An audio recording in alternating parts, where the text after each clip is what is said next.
Hey there mga my loves, Virgo! Thank you so much for always being here with me in this channel, babes. So before we start your reading mga babes, ng content pala natin is we're gonna take a look at your messages for September 2024. Pero bago yan mga babes, no, paalala lang tayo na hindi talaga to for everybody. Kaya naman, just take only what resonates with you guys. And of course, wala tayo ditong gender, baal lalaki, LGBT, cross-watchers, pwede nyo rin i-flip yung roles if you want. Okay? And at the end of the day, you always have your free will with you na free nyo rin gamitin anytime, anywhere. So, okay, ano pang wini-waitings natin mga babes? So, simulan na natin ito. Pero bago yan, no, kung hindi nyo pa pala alam, mayroon pa po tayong isa pang channel. Ang link ay nasa ating description box. Kaya naman kung interesado ka rin tumambay dyan, then see you there. So, let's go ahead and check these messages here for ya, Virgo. What do we have here for the month of September 2024 for my Virgo people? This reading is for my Virgo people. Messages na dapat malaman ni Virgo for the month of September 2024, please. Virgo.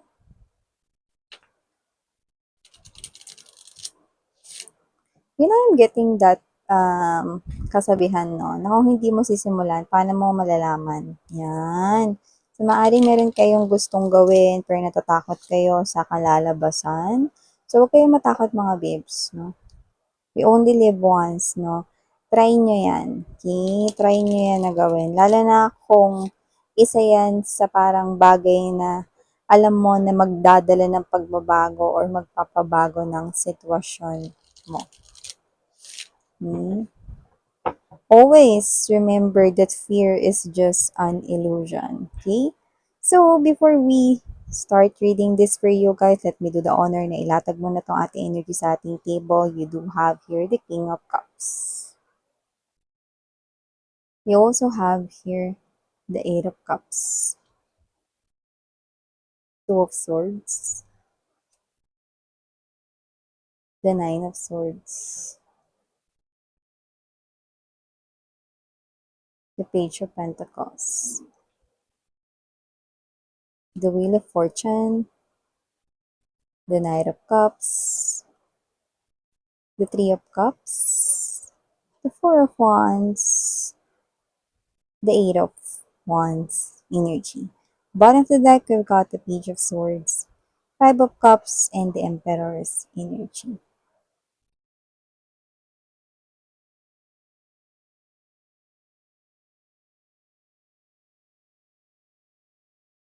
So Virgo, for the month of September, nakikita ko rito na mukhang kayo ito na nakalabas kayo sa isang relationship. May nag-end na love and romantic relationship sa inyo, pwedeng recently or before.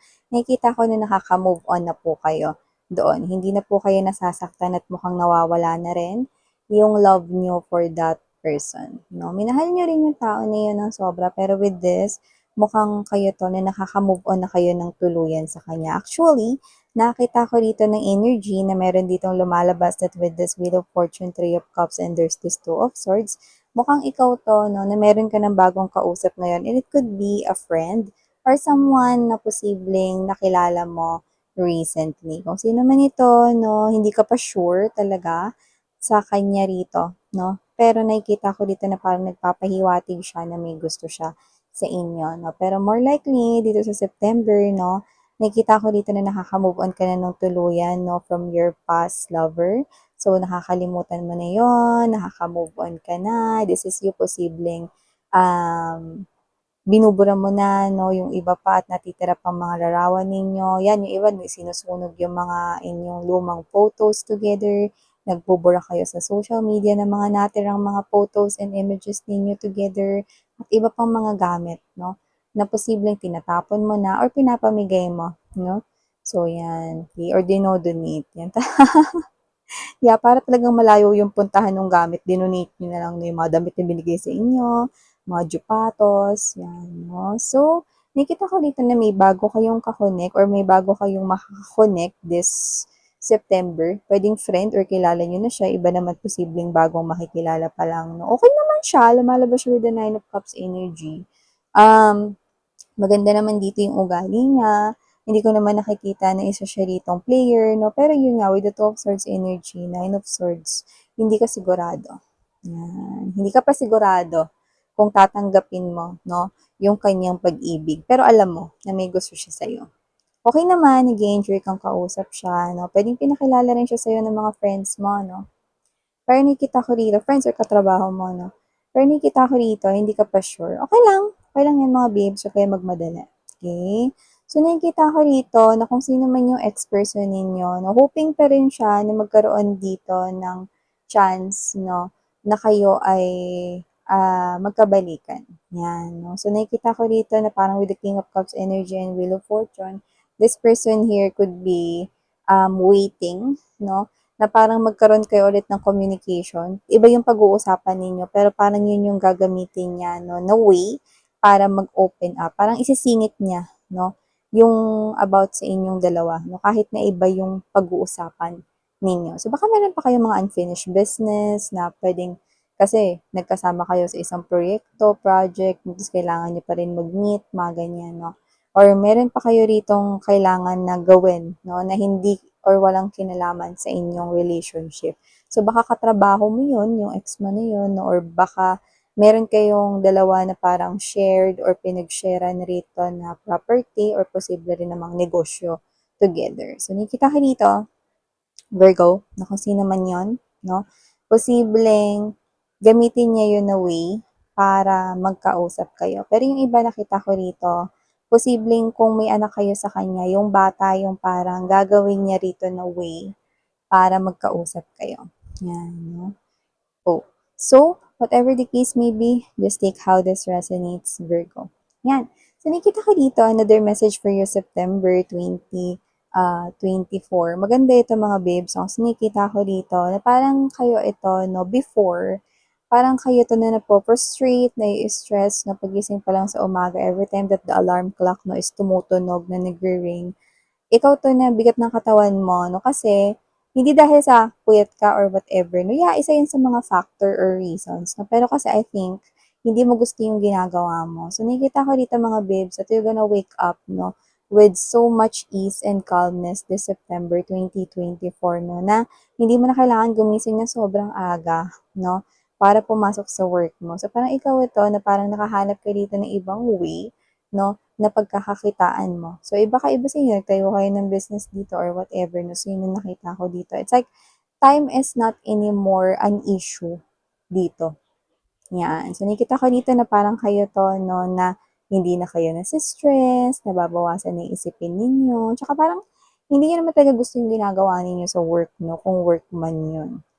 Yan, no. Yung iba naman nakita ko may iiwasan kayo ritong kaibigan, no, na I think iniisip mo na plastic siya sa'yo. Yan, no? Hindi yun naman talaga siya as in friend talaga, no? Pero sa nakikita ko dito, parang siya to na matagal-tagal nang na nasa life mo. Either one of the kakilalas mo, yan, no? Or baka friend ng friend mo. Yan, no? So, or katrabaho. So, kung sino man tong energy na to, no? Parang iiwasan mo siya rito, no? Kasi parang feeling mo plastic siya sa'yo. Baka ikaw 'to na meron ka rin na naringgan sa kanya 'no, na tinamaan ka talaga, 'yan 'no. So, kung ano man 'yun mga babes 'no, posibleng may point ka. Kasi medyo merong ano, eh, 'no, nababalot na dark energy at aura itong person na 'to, 'yan 'no. At kung 'yun man ay mensahe para sa'yo, posibleng kaya nagkaroon ng ganito 'no, na energy or sitwasyon na pina-plastic ka niya kasi posibleng yung taong gusto niya before is ikaw yung gusto. Yan, no? Pero nakita ko tapos na yun eh, no? Parang nangyari na yun. So, posibleng hanggang ngayon, naiisip niya pa rin yun or hindi pa rin siya nakaka-move forward doon, no? Na ikaw yung gusto nung naging crush niya or taong like niya before. Kasi iniisip niya na inagaw mo yon or flirt mo yon. So, hindi ko naman nakita ng agaw ka ng boyfriend ng iba kasi nakikita ko rito, no, na ikaw yung klase ng energy, no, na gusto mo yung lalaki, no, yung lumalapit sa'yo. Kung ikaw ay isang babae, no? At ikaw ito mga babes 'no, na kung ikaw naman yung lalaki, wala tayong gender dito, LGBT of course welcome rin kayo 'no. Kayo 'to na hindi kayo mga agaw 'no, kung alam ninyo na yun ay mali, 'di ba? So nakikita ko dito na siyempre 'pag magulo na yung isipan ng isang person kung ano-ano lang yung sinasabi niya, 'di ba? So ganun yung nakikita ko dito. Kung ano-ano na lumalabas dito sa bibig niya 'no, tahi-tahi na yung mga kuwento. Yan, dagdag bawas na, kumbaga. Parang nilandi mo daw yun, flirt mo, gano'n, no? Miss yan, di ako nangaagawan ng boyfriend ng iba, no? I know, babe. Eh, meron ka namang delikadesa. Yan, no? So, nakikita ko rito, no, na kung kayo naman ay in relationship ngayon, nakikita ko rito, no, na parang may kakaiba sa person mo, na parang ano siya ngayon, parang gustong-gusto ka niyang kainin. How can I put this into words?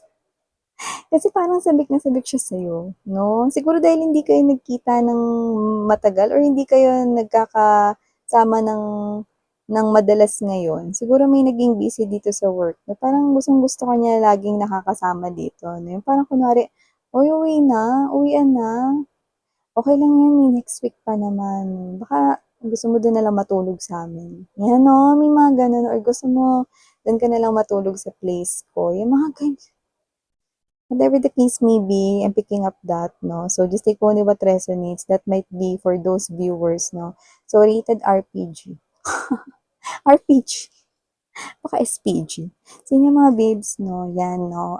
Going back right here, Virgo, nakita ko dito ng energy na posibleng meron dito na hihingi ng payo sa inyo.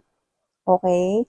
Pero kung ano yung payong ibibigay mo, that person will find it critical or challenging na gawin. Yan, no? Maaring may ibigay ka ritong advice sa kanya na alam niya naman at alam mo na yun yung makabubuti niyang gawin, pero mahirap yun na gawin niya. So, posibleng in-advisean mo siya rito, no? Example lang to mga babes, no? Posibleng in-advisean mo siya rito na makipaghiwalay na siya sa kanyang person, no, kung gano'n rin naman yung patuloy na ginagawa, no, and siya naman ito na alam niya na tama yun na dapat gawin, pero hindi niya yun magagawa, no, ng agad-agad kasi may humaharang na love, no. So, parang yung ibibigay mong advice, example lang yung mga babes, doesn't have to be na yun, no. So, parang yung ibibigay mo na advice, Virgo, mahihirapan siyang gawin yan. So, pag-iisipan niya yan ng matagal tagal. Yan, yung iba hindi naman tungkol sa love life yung hihingi nilang advice sa'yo, no? Yan. Yung iba, pwedeng hindi yan advice lang. Pwedeng manghiram rin yan sa'yo ng pera. Pero huwag ka mag-alala kasi maibabalik niya yan sa'yo. No? Yan. So, para dun sa mga manghihiram ng pera, tingin ko magka-close kayo nito, no? Kasi parang, alam mo yung ano, sige na, pahiramin mo na ako. Parang papunta na siya dun sa Aguio mga babes, yung pagpapa-cute niya, 'no? So, parang siya 'to na close kayo 'no, kaya parang hindi mo rin siya rito mahihindian, "Ay magkano ba?" 'Yan 'no. Sa iba puwedeng kapatid niyo 'yan, ng mga pabebe 'no, or puwede rin naman mga babes na mga pinsan or mga ka-close mo, mga friends mo, pero huwag kayong mag-alala, maibabalik niya po yung pera sa inyo, okey? So, aside from that 'no, may Virgo people, nakita rin ako rito 'no, ng celebration. Yan 'no, maaaring ito ay isang okasyon, doesn't have to be na ikaw yung yung may achievement dito. Kasi more likely nakukuha ko na parang kita-kita ito with friends, or gathering ng family together with friends, parang gano'n. Kasiyahan 'no, yung wala munang trabaho sa isip 'no, mag-ano lang, mag-enjoy lang muna 'no, in the presence of your soul tribe, community, ganyan, no? So, nakita ko dito na posibleng diyan sa okasyon na yan, no, maging hot topic ka. Yan, no? Ba't naman ako magiging hot topic diyan? Well, specific mga situations naman yung kanya-kanya ninyong pinagdadaanan, no? Pero I think, kaya ka magiging hot topic dito, no? It is because possible, no, na pwedeng ikaw yung maalala nila, no? Dahil merong mabu-brought up rito na same situation kagaya ng pinagdaanan mo, no? Pero dito sa sitwasyon na 'to nakita kong tatawanan mo na lang 'yan 'no, and alam naman nila 'no, na kung ano man 'yan, nalampasan mo na yun. Okay? Kumbaga parang wala na yun sa'yo. Kahit i-joke around nila yun, okay na yun sa'yo. Yan. Siguro about yun sa past, no? Yan. So, maliban dyan, no, Virgo, nakita rin ako rito ng energy. Yan, no? Meron dito na parang naghihintay lang siya ng perfect timing. But this is not your ex that we've talked about, no, earlier. This is someone here na tingin ko hindi kayo masyado nag-uusap. Pero yung iba, posibleng hindi niyo pa ito nakakilala. Yan. Sino ba yan, miss yan? Actually, ito lumalabas to. This is an option right here. This is someone here na maganda yung kaperahan, impressive yung background, pwedeng very good looking, charismatic at charming. Pero, bakit ko sinabing options ito? Every human being ay merong laya na piliin yung pathway na gusto nilang puntahan. Ngayon, kung pupunta ka sa direksyon ng taong ito, makikilala mo siya. Pero kung pupunta ka sa direksyon ng iba, hindi mo siya mamimit. Sabi ko nga sa inyo, meron kayong kakonik ngayon na friend or may makakonik kayo na friend or bagong kakilala, 'di ba? Pero iba 'yun. Ngayon, kung pipiliin niyo yung tao na 'yun, hindi niyo makikilala tong binanggit ko na maganda yung background, very good looking, ayos yung pamumuhay, stable yung finances, no? Lumalabas siya rito na siya yung nasa second door. Kung meron kang i-entertain sa puso mo, okay, at pinili mo yung friend or yung makakonek mo na isa, hindi mo makikilala tong binabanggit ko. Now, it's your choice. If you think na yung binabanggit ko, nasa kanya yung katangian nun, malamang, etong emperor na yung kausap mo or makakausap mo. Yan, no? Pero kung yung kausap mo ngayon, no, ay nagsa-struggle sa kanyang pinansyal at hindi ganun ka-improve ang kanya ritong career at job, possible na hindi siya yung tinutukoy ko. Pero kung ile-let go mo yan, since naguguluhan ka pa nga sa feelings mo sa kanya, posibleng ma-meet mo tong emperor na to na binabanggit ko. Your choice. Is it the door letter E or is it the door letter B? The door letter A, wherein this person here na hindi ganun ka-well-established pero masipag naman, matyaga, or yung letter B, well-established na, no? Posibleng gwapo rin at maganda at impressive ang background. It's your choice, Virgo, not mine. Pinapakita lang sa akin dito kung alin dito yung pwede mong puntahan. It's like a game of life. Okay? If you choose that door letter A, then you will not meet this person that I'm talking about. This is for your future. This is in the future here. Yan. Medyo malalim yun. No? Doon mo tayo sa usapang kaperahan. Nakita ko dito, mga babes, no, nang may pag-level up dito sa yung kaalaman sa work. At posibleng pag ginamit mo ng madalas yung new discovery or bago mong skill, posible na mapansin ka rito at bigyan ka rito ng mga new tasks or new work, no, na posibleng magpa-notice pa sa'yo more at posibleng mas mag-enhance pa ng skills mo at mas maging qualified ka pa for higher position. Yan. So, Virgo, ito ang mga mensaheng nakuha natin para sa yung Setyembre 2024. Maraming salamat sa oras mo. Muli ako po si Yan. Sarang ngayon, Love and Light. Annyeong.